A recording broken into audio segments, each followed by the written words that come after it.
ओम शांति प्रातः मुरली। ओम शांति बाप दादा 28/5/2025 के परमात्म मधुर माँ बाप। मीठे बच्चे, अभी ड्रामा का चक्र पूरा होता है। तुम्हें छीरखंड बनकर नई दुनिया में आना है। वहाँ सब छीरखंड है, यहाँ लून पानी है। प्रश्न, तुम त्रिनेत्री बच्चे किस नॉलेज को जानकर त्रिकालदर्शी बन गए हो? उत्तर, तुम्हें सभी सारे वर्ल्ड की हिस्ट्री ज्योग्राफी की नॉलेज मिली है। सतयुग से लेकर कलयुग अंत तक की हिस्ट्री ज्योग्राफी तुम जानते हो। तुम्हें ज्ञान का तीसरा नेत्र मिला है। आत्मा एक शरीर छोड़ दूसरा लेती है।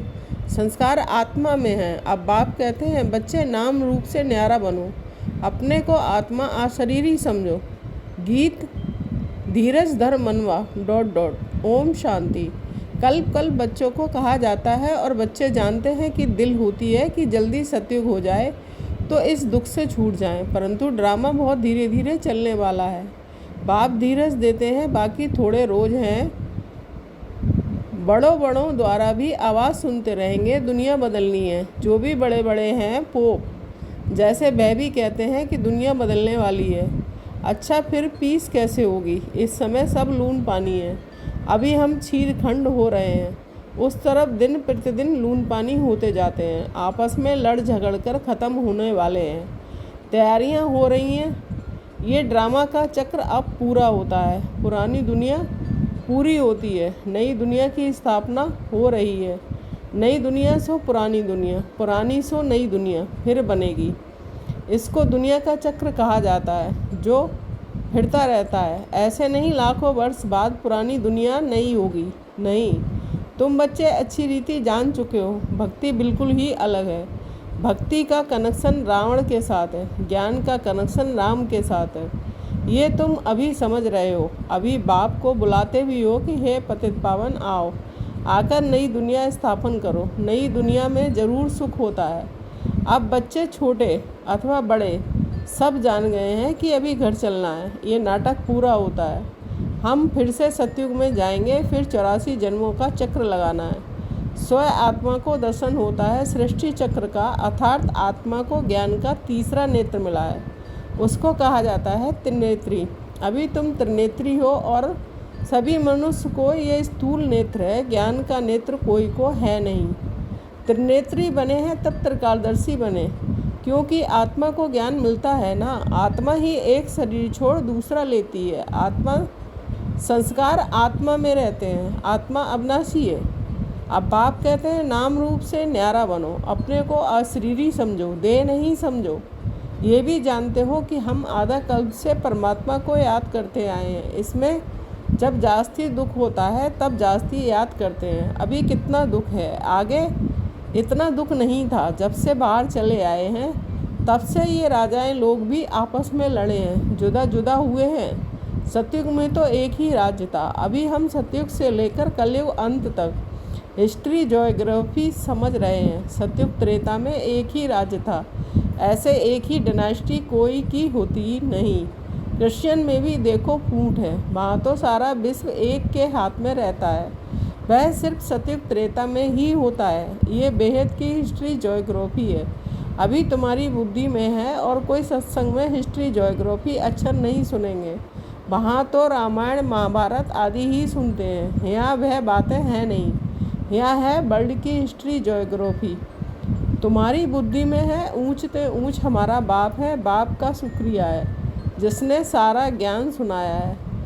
एक आत्माओं का झाड़ है, दूसरा है मनुष्यों का झाड़। मनुष्यों के झाड़ में ऊपर में कौन है? ग्रेट ग्रैंडफादर ब्रह्मा को ही कहेंगे। ये जानते हैं ब्रह्मा मुक्त है, परंतु ब्रह्मा के पीछे क्या हिस्ट्री ज्योग्राफी है ये कोई नहीं जानते। अभी तुम्हारी बुद्धि में है। ऊंचते ऊंच बाप कहते भी हैं परम धाम में। फिर सूक्ष्म वतन का भी तुमको मालूम है। मनुष्य ही फरिश्ता बनते हैं, इसलिए सूक्ष्म वतन दिखाया है। तुम आत्माएं जाती हो, शरीर तो सूक्ष्म वतन में नहीं जाएगा। जाते कैसे हैं उनको कहा जाता है तीसरा नेत्र, दिव्य दृष्टि अथवा ध्यान भी कहते हैं। तुम ध्यान में ब्रह्मा विष्णु शंकर को देखते हो। लोग दिखलाते हैं। शंकर के आँख खोलने से विनाश हो जाता है। अब इनसे तो कोई समझ ना सके। अभी तुम जानते हो विनाश तो ड्रामा अनुसार होना ही है। आपस में लड़कर विनाश हो जाएंगे। बाकी शंकर क्या करते हैं, ये ड्रामा के अनुसार नाम रख दिया है। तो समझना पड़ता है ब्रह्मा विष्णु शंकर 3 हैं। स्थापना के लिए ब्रह्मा को रखा है, पालना के लिए विष्णु को, विनाश के लिए शंकर को रख दिया है। वास्तव में ये बना बनाया ड्रामा है। शंकर का पार्ट कुछ भी है नहीं। ब्रह्मा और विष्णु का पार्ट तो सारे कल्प में है।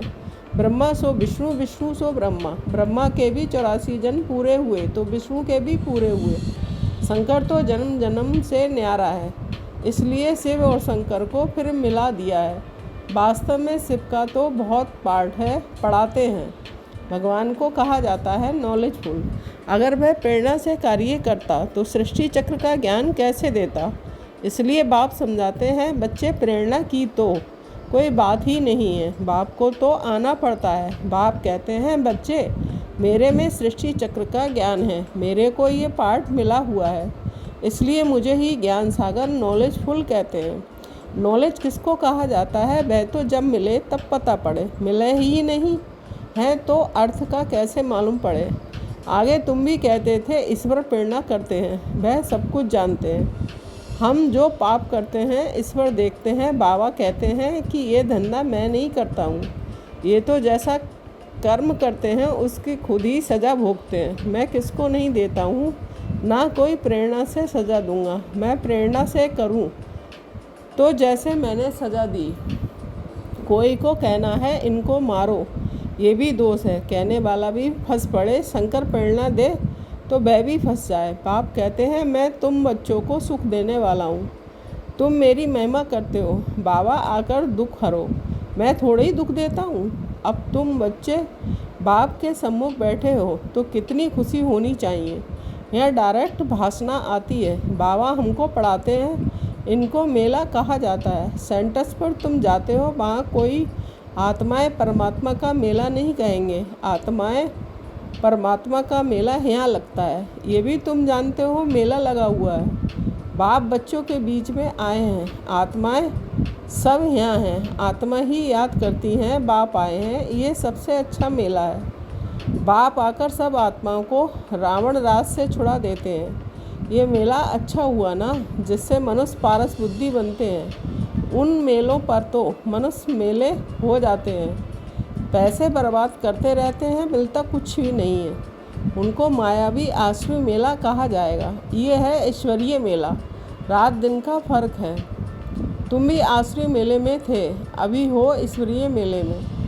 तुम ही जानते हो बाबा आया हुआ है। सब जान जाएं तो पता नहीं कितनी भीड़ हो जाए। इतने मकान आदि रहने के लिए कहाँ से लाएंगे। पिछाड़ी में गाते हैं ना कि आओ प्रभु तेरी लीला। कौन सी लीला? सृष्टि के बदलने की लीला। ये है सबसे बड़ी लीला। पुरानी दुनिया ख़त्म होने से पहले नई दुनिया की स्थापना होती है। इसलिए हमेशा किसको भी समझाओ तो पहले स्थापना, विनाश, फिर पालना कहना। जब स्थापना पूरी होती है तब फिर विनाश शुरू होता है, फिर पालना होगी। तो तुम बच्चों को ये खुशी रहती है कि हम सुदर्शन चक्रधारी ब्राह्मण हैं, फिर हम चक्रवर्ती राजा बनते हैं। ये कोई को पता नहीं है। इन देवताओं का राज कहाँ गया, नाम निशान गुम हो गया है। देवता के बदले अपने को हिंदू कह देते हैं। हिंदुस्तान में रहने वाले हिंदू हैं। लक्ष्मी नारायण को तो ऐसे कभी नहीं कहेंगे, उनको तो देवता कहा जाता है। तो अब इस मेले में ड्रामा के अनुसार तुम आए हो। ये ड्रामा में नूद है, धीरे धीरे वृद्धि होती रहेगी। तुम्हारा जो कुछ पाठ चल रहा है, फिर कल बात चलेगा। ये चक्र फिरता रहता है। फिर रावण राज में आसुरी पालना होगी। तुम अभी ईश्वरीय बच्चे हो, फिर देवी बच्चे, फिर क्षत्रिय बनेंगे। तुम तो अपवित्र प्रवृत्ति वाले बन गए थे, सो फिर पवित्र प्रवृत्ति वाले बनते हो। तो ये भी देवी गुण वाले मनुष्य हैं ना। बाकी इतनी भुजाएं आदि दे दी हैं। विष्णु कौन है ये कोई बता ना सके। महालक्ष्मी की भी पूजा करते हैं। जगत अम्बा से कभी धन नहीं मांगते हैं। धन जास्ती मिल गया तो कहेंगे लक्ष्मी की पूजा की, इसलिए उसने भंडार भर दिए। यहाँ तो तुम जगत अम्बा से पा रहे हो। परमपिता परमात्मा शिव द्वारा देने वाला वह है। तुम बच्चे बाप दादा से भी लकी हो। देखो जगदम्बा का जितना मेला लगता है, ब्रह्मा का इतना नहीं, ब्रह्मा को तो एक ही जगह बिठा दिया है, अजमेर में बड़ा मंदिर है। देवियों के मंदिर बहुत हैं, क्योंकि इस समय तुम्हारी बहुत महिमा है। तुम भारत की सेवा करते हो, पूजा भी तुम्हारी जास्ती होती है, तुम लकी हो।